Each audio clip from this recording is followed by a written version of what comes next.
नमस्कार दोस्तों, आप सभी का मेरे YouTube channel easy clear exam में स्वागत है।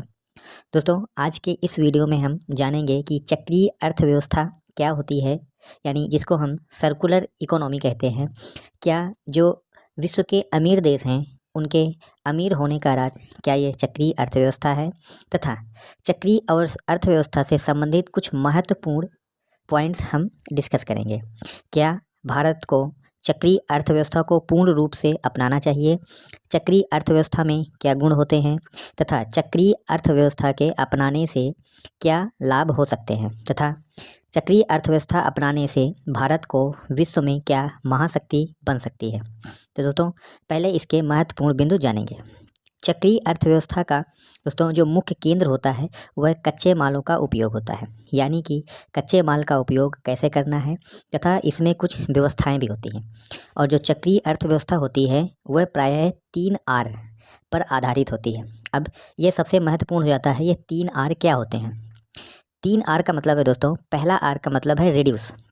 दोस्तों, कच्चे माल या जो हमारे पृथ्वी में संसाधन है उनका हम न्यूनतम उपयोग करें, यानी कि आपने सस्टेनेबल डेवलपमेंट यानी सतत विकास के बारे में सुना होगा, जिसमें यह कहा गया है कि हमें अपने पृथ्वी के संसाधनों का इस प्रकार उपयोग करना है ताकि आने वाली पीढ़ी भी उनके उपयोग करने से वंचित न रह पाए।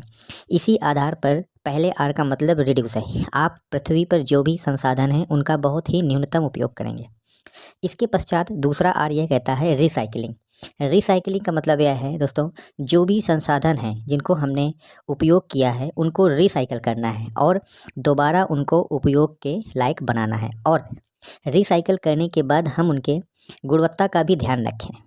तो यह दूसरा R हो गया। दूसरे R का मतलब रिसाइकल।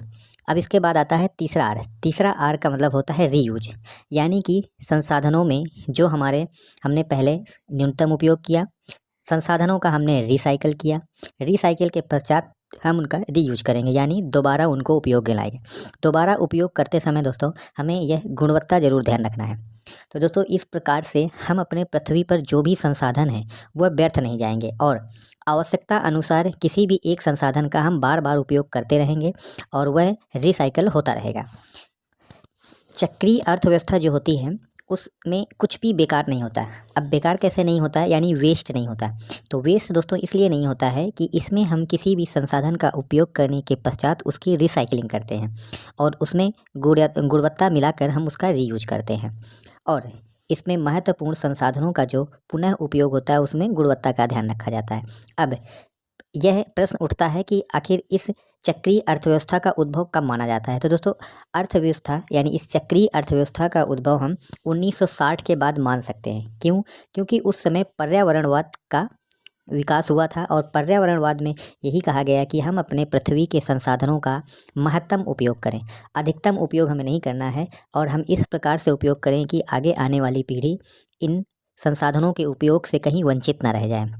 इसके पश्चात दोस्तों, जितने भी विकसित देश हैं उन विकसित देशों में उत्पादन, विनिर्माण इत्यादि के क्षेत्र में इस प्रकार के चक्रीय अर्थव्यवस्था का उपयोग किया जाता है, जिससे कि वहाँ के जो संसाधन हैं उनका विनियमित उपयोग होता है। भारत को भी इस चक्रीय अर्थव्यवस्था को कुछ हद तक अपनाना चाहिए, ताकि हमारे यहाँ पे जो जनसंख्या वृद्धि है, जो हमारे यहाँ पे भारी जनसंख्या है, उससे हमारे संसाधनों को बहुत ज़्यादा हानि ना पहुँचे, और हम जो भी संसाधन हमारे भारत में हैं उनको चक्रीय अर्थव्यवस्था के द्वारा रिसाइकिल, रीयूज और रिड्यूस करके अपनाना चाहिए। यह हमारे भारत में रोजगार भी देगा और हमारे संसाधनों को रोकेगा भी।